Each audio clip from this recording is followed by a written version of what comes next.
नेपाल में हुए अर्थक्वेक से सभी हैरान हैं और अब Bollywood actress Anushka Sharma has recently taken the charge to encourage people to donate money and provide help for the Nepal quake victims. The actress has started her own online initiative, जिसके बारे में उन्होंने अपने ट्विटर अकाउंट पर ट्वीट भी किया है।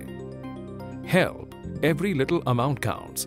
Please join me in helping the people of Nepal. Follow this link and make a donation. Thank you. जी हाँ, Anushka has joined hands with Care India and Care Nepal, जिसके जरिए वो इस disastrous earthquake में affected लोगों की मदद करेंगी।